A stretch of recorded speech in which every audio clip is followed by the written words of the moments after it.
All right. Dustin, welcome to the show. Thank you. Thank you for having us. We're happy to be here. My pleasure. My pleasure. So thanks to Bud Morton for reaching out to me initially and getting us connected, you and I, on this issue. So before we talk about save the cutoff, where are you joining us from? We're joining from Malakoff, Texas. I'm about 3 or 4 miles from where the cutoff is. They're in Trinidad, Texas. The cutoff is it's a 735 acre oxbow lake that was created in the 30s, and it's at the dead end of FM 1667 in Trinidad. Okay, so it's part of the Trinity, you said? It was the original channel of the Trinity River. In the late 20s, early 30s, the Corps of Engineers did a project called the Trinity River Basin Expansion, and it was for trade and commerce. You know, before trains came along, the river was the only means of travel for trade and commerce, goods, all that stuff that they had. So the Corps of Engineers came in, they did this Trinity River Basin expansion, and the cutoff portion of it was cut out of the Trinity River. It's a 12-mile section that they re-dredged a man-made channel to replace, and then they built levees on each end, cutting it off, which essentially gives its name the cutoff. And they also rerouted a portion of Cedar Creek where the confluence of the original Trinity River and the original Cedar Creek came together. Now the confluence of the Trinity River and Cedar Creek are behind the levee project that separates. Okay. Yeah, my dad talks about going to Cedar Creek Lake with his dad when he was a kid to go I fishing got you. I for got you. crappie. He's not. My grandfather was not a bass fisherman. My dad loves bass fishing, but when he was a kid, it was catfish and crappie. That's all my grandfather was interested in. Right, right. Yeah. So, um, so okay, so you've lived there your whole life, Yes, sir. 40 years and you've been fishing the cutoff, for I guess. probably 37 years. You know, I can't remember back that far, but I mean, my family used to have camps down there. There was a portion of that property that was dedicated for 50 years to a lease to Henderson County for a public park. And you know, once the 50-year lease expired, the landowners didn't want to renew the lease, so they just deeded it back. But at one time, there was a store down there. It was a thriving community. It was called Crestland Park. It was, I mean, there was several fishing camps. It turned into a few permanent residents and things like that until the lease expired, and then they shut everybody out of the park portion, and we continued to use the lake. So are those residences still there? No, no, this new landowner that came in, he cleaned that entire. I mean, it got swept clean. The old store that was down there, the bait shop, we used to rent boats, all that. There's still a county road down there that's been denied access to for the last 19 years, and a public boat ramp. And that's another issue that we've got going on is we found out later on that the county built this road through the park back in the 50s whenever the park was started, and they used county equipment and county material to build this road, county employees, labor, yada, yada, yada, into a public boat ramp that actually goes into the old river channel portion, which is still state owned. And once this big commotion gets started over here, we start doing our research and we find out that our county, Henderson County Precinct 1, has still been getting funds allocated to maintain that road from TxDOT every year while it's been fenced off for the last 19 years. And we've been denied access to it. So your tax dollars going toward nothing. To nothing, to fix somebody's driveway, probably, that, you know. Uh-huh. Wow. Okay. So The landowner in question, though, is this the same one that's fenced off the access off the county road? Yes. So he fenced off the access off of an FM easement. So this FM road was specifically built in 1958. It says it on the court minutes or the meeting minutes for the allocation of funds for this roadway that it was specifically built to access this lake.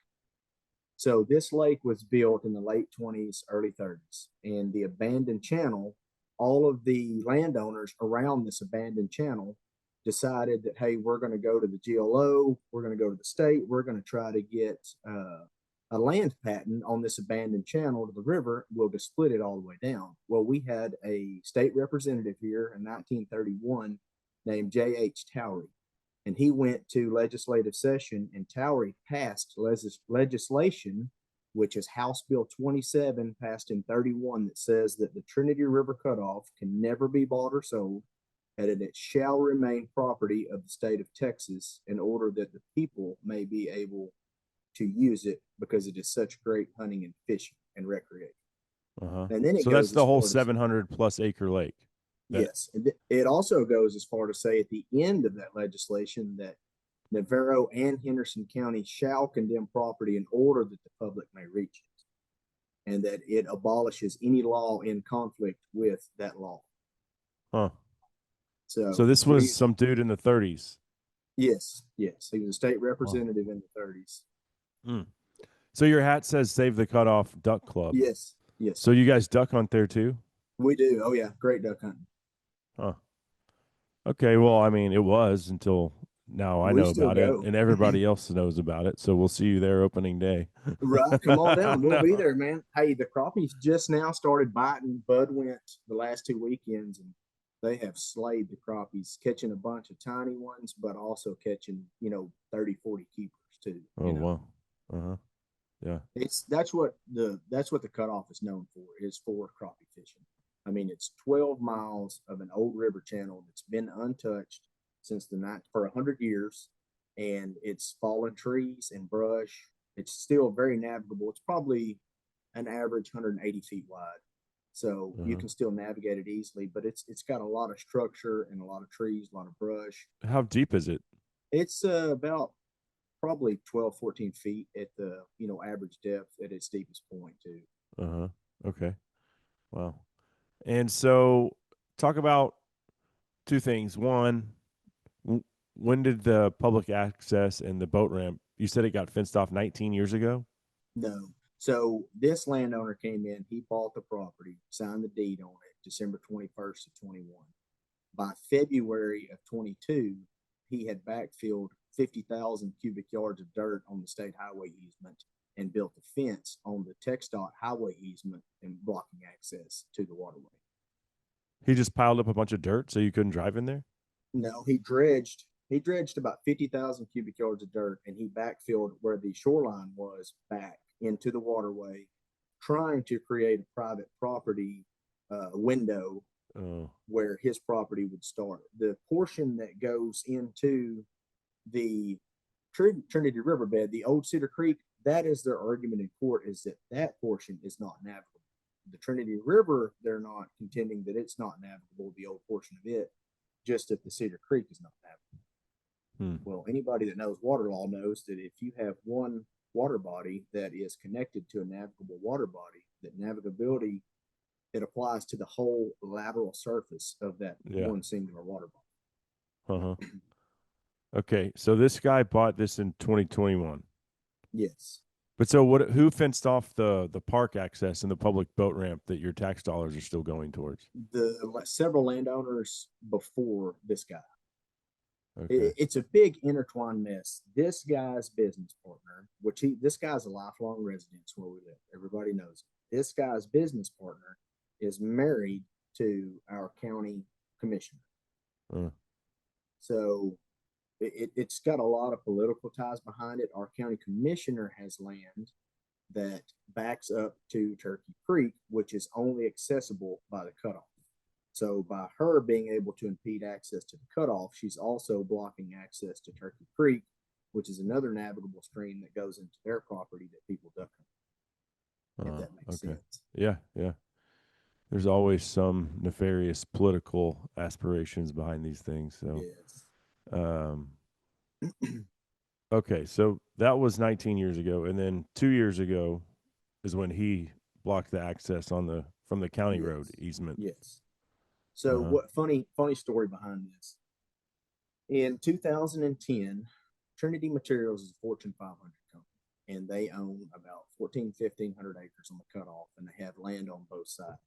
So in 2010, they came in, they got a permit from the county to build a land bridge across the cutoff, basically cutting it in half where they could access both portions of the property, where they could run cows back and forth for agriculture use, this and that.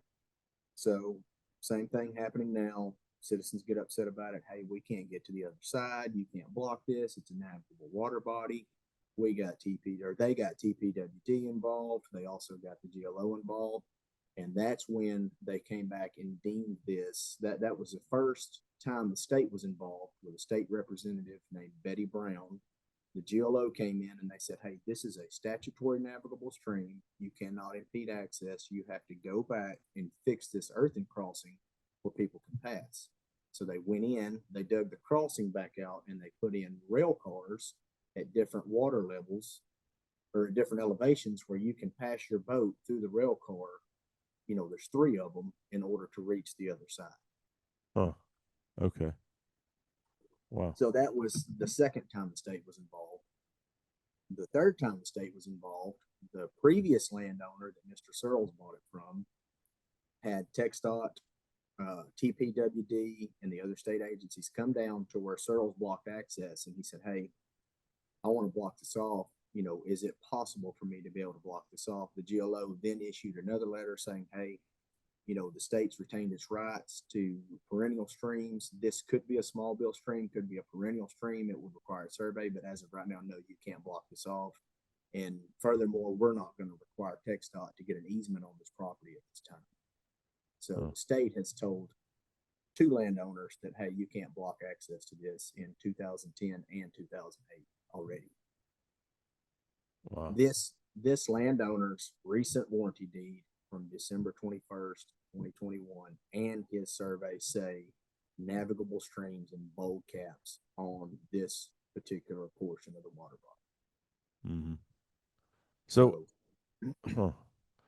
So now you guys, and you just said that Bud has been fishing there. So yes, even though this dude is fenced off access from the FM County Road, how are you guys getting in?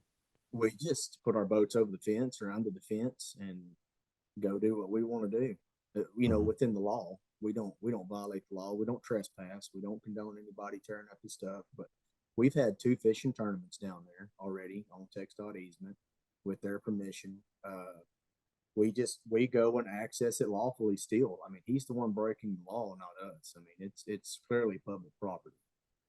So we've had to initiate lawsuit because the state agencies won't get involved because this man has lobbied the correct senators and congressmen to keep the state agencies at bay. TxDOT's already issued him 3 letters certified to have the fence removed, and he just hasn't complied.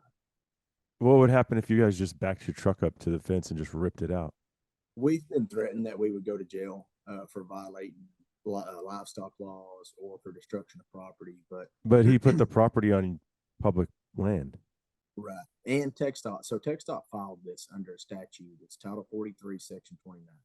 And it says that it's basically as if you had turned over a load of materials on their easement. You would only have 30 days to go pick those materials up, if that. Or if you abandoned a car that caught on fire. Let's get the redneck removal crew out there and get that fence going. Let's do it, man. You gather the guys up, we'll do it. All the guys live right there in your backyard. You got to get the team together. The issue is that it would leave us open to a personal civil suit with the landowner, and he would definitely file civil suit on each person individually. And then you're looking at, $20,000 to $30,000 out of pocket to fight, in court, the civil suit. How are you guys paying for your legal fees right now? And what is the bill? Hats and shirts, man, we're probably close to $700,000. And luckily we have an amazing legal team for Alice Allman and I out of Austin. They have worked with us. They're just, they came by God's grace, honestly. Like they're working with us on these attorneys' fees. The BHA has put out a big campaign platform for us. We've raised some money through them. Those guys are awesome. The Texas BHA Texas or BHA Texas, yes. Okay. And I don't like BHA at all. I think they're I got you. a left wing, you know, Right. I got you. I organization got you. but I've always said this on the national level. I believe the state chapters can still do great things. And this Texas chapter has done things in the past where I'm like they put out a hunt real deer campaign about 6 or 7 years ago. I don't know if you ever saw that, but they basically were vilifying any type of high fence deer hunting. Right. It was like, wow. I mean, whether you like to hunt high fences or not, that's Texas culture. And you're going to come down here, and it was a bunch of guys that weren't even from Texas that at the time were running the BHA chapter, and they like totally missed their constituent base, right? Like, Right. Right. I got you. okay, No, but we I'm glad to hear that in this case, the BHA Texas chapter had y'all's back, and that's what I would expect BHA to do, right? yes, sir. Well, so here's the deal. Everybody, and I'm sure you guys have touched on it too. This latest legislation that came out with them wanting to sell, uh, public lands, Mm-hmm. whatever, to save money, whatever the issue is behind it. This is no different.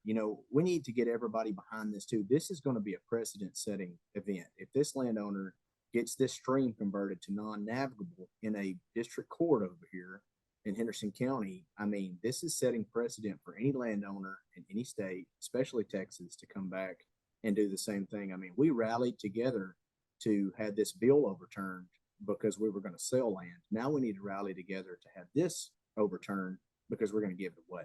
You know what I mean? Mm-hmm. It's worse. Mm-hmm.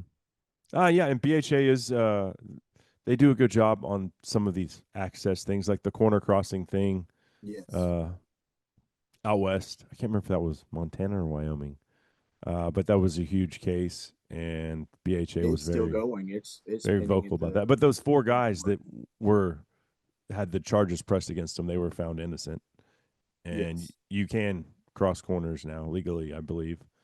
Um, but also we saw, and I did an interview. I think it was with the New Mexico Wildlife Federation. This goes back, gosh, 6 or 7 years ago. But there were landowners in New Mexico that were fencing off streams, and it's like fly fishermen have the right to be fishing there. I actually saw this in Red River. I was fishing the Red River and came up to a fence, and I was like, "So now what do I do? Like, I want to keep it's it. Well, it's my right. It's you can't fence off the river." So they had all of these fences. Ultimately, the landowners were told you have to take these fences down. You can't block that, water that access. that's essentially what's going on here. So TxDOT's got involved. If you call the AG's office, and we've got contacts with TxDOT within the AG's office, we got contacts with TxDOT within the governor's office. I mean, we've made a lot of contacts. So I can call and talk to him. Hey, what's going on with this case? Well, we're not at liberty to discuss anything with you because it's in litigation. So I do an open records request for any type of public documents that were filed, any type of court filings, any type of petitions, any of that. It's all public records. Mm-hmm. So there's no pending petitions filed. There's no pending court documents filed with anybody actually taking this case to court. So basically, the AG's office is giving us the runaround. TxDOT's giving us the runaround. Parks and Wildlife had Spills and Kills come out, and they did a scan on the material that he backfilled and then the area that he dredged the backfill from. The first scan was up to $800,000 in mussel and shell community destroyed, and once they went back to do a follow up, they didn't have access to the property, so they were forced to scan from the banks, and it was miraculously reduced to like $246,000 from the 850 that it was So they wouldn't originally. go over or under the fence, I guess. They wouldn't go in over the fence or under the fence.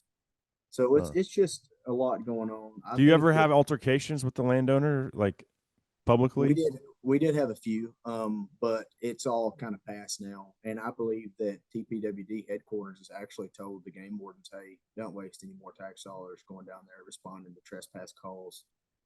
This little boy that cried wolf, like, Mm. hey, you're just wasting time and money driving down there for trespass calls. So before the fence was put up, were you guys able to back your boat down? Or, Yes. So I mean, we if you had guys a are fishing, so these must just be John boats that you're passing, yes, over the small fence or, boats. uh huh. Yes. So before you could back your your boat in off of the highway. We had a makeshift boat ramp that everybody used. We kind of all came together as a community, and some guys had Satcrete and some guys had rock, and we fixed it where you could get in and out. It was all weather. It wasn't perfect, but it worked good for us. And you could we had guys putting bass boats in there. And now it's just whatever you can lift over the fence or carry under the fence. Mm, mm. All right. So you've already racked up 700,000 in legal fees. Where do we go from here? How do we get this fence down, give you guys your access back? Because this guy is clearly in violation and it's all politics, which is why he hasn't had to take it down yet. So in August, I believe it's August the 16th, I'll have to double check that. We have a court date or hearing pending. And we filed a motion for summary judgment saying, hey, these are the facts. We've got letters from the general land office. We've got warranty deed. We've got everything. His survey shows this is navigable. These are all of the facts that we have, expert opinions, yada, yada, yada. Let's review the facts. Let's don't waste any time in court. Let's go say, here's the facts. This is what they have to dispute it. Let's make a decision one way or the other and get it over with. Well, same time we filed this summary judgment motion, they filed to have the expert opinions thrown out. Then they filed to have the whole case thrown out because now it's a lake, and due to the man-made alterations to this navigable stream, it's no longer navigable. Well, every lake, pretty much every lake except for Lake Caddo Caddo Lake was created in the state of Texas by damming up navigable streams. So Mm-hmm. lakes retain their navigability once you dam a navigable stream. Mm-hmm. And this is no different, No, even though they absolutely. rerouted the Trinity. Um, but also, there's a law in the books from the 30s that says it is what it is. Yes, yes. Well, there's also, so once they rerouted the Trinity, the boundary line for Navarro and Henderson County did not change to the new channel. So half of this old channel Trinity River, the cutoff, is the boundary line for Navarro County. The other half is the boundary line for Henderson County. Huh. Okay. Interesting. Well, man, as far as helping you guys raise funds, y'all have a website or a Facebook page or We have a Instagram or Facebook page, Save the Cutoff. We have a GoFundMe also. If anybody would like to donate, they can contact the page directly. We can send a square invoice. We do have hats. We've got shirts. That's basically what we do. Every year we'll plan out 2 to 3 large fundraisers, and we have fun. We have one around Christmas time, one in the summertime that'll be coming up, and we're actually trying to plan a bass tournament here on Cedar Creek Lake. So we'll see how that turns out for our first big bass tournament. yeah. And the Facebook page is what, just Save the Cutoff? Yes. And that's where you can find the merch. Yeah, well, you just have to message the page. There is merch on the page, just some pictures, but we do have it's nothing official, man. This is four backwoods guys running this deal, trying to maintain a full-time job and take care of this at the same time. What is your full-time job? I'm the welding superintendent for Watkins Construction out of Corsicana. Okay. And now you're somewhat versed in legal terminology and house I guess, bills yeah, and yeah. all this other Well, stuff. anybody that can read and write and has Google can, heck, I determined this thing was navigable 30 minutes after I started looking into it. We once all this backfilling stuff started, we would go down there daily and take pictures, and we've actually got an environmental suit pending also for the Clean Water Act. But we would go take pictures, and man, you would run into 3 or 4 guys coming out of there every day. So we've made a lot of friends that I didn't even know Bud before this started, and now he's one of my best friends. Yeah. And that's where the House bill came in. Like some of the old timers we would pass, man, they can't be doing this.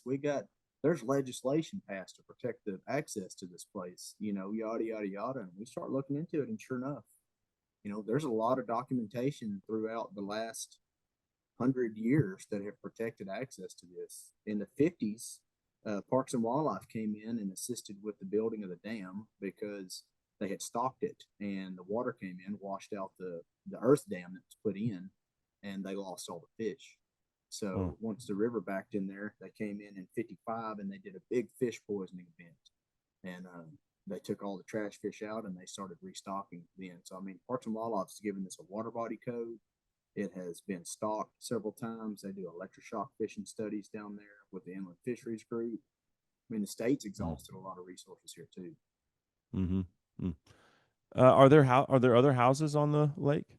No, it's all part of a 1% FEMA floodplain. So they strictly forbid any type of permanent residence, or you have to have some sort of special, permitting and insurance. So what is it? Why is this guy so hard up about preventing y'all from accessing it I'm guessing that he's wanting to turn it into some sort of private hunting fishing club, something like that. and just I own the lake himself? I get. Well, the funny thing is that he only owns about 44 acres of the entire 735 acres. He owns 252 acres on this 12-mile stretch, but he is the last access point to a state's highway thoroughfare where you can actually legally access it. Huh. He's basically trying to landlock the state property and just you know get it for free. Yeah. Okay. So that's his angle. Yes, Mm. Okay. Well, right on, man. We'll get this out there and hopefully get some eyeballs and ears on it. And man, we sure appreciate it. I think that's the key is like with anything, the more people that know about it and support the cause, the better our chances are of coming out on top, which legally I don't see how we wouldn't. But, We'll it's see. pretty seems Either pretty way, clear. What was it, HB 27 or whatever you said? yes, House Bill 27 passed in 31. I mean, we've got most of that stuff posted on our Facebook page. The GLO letters, the House bills, all the restitutional reports, all that stuff. It's all posted on the Facebook page.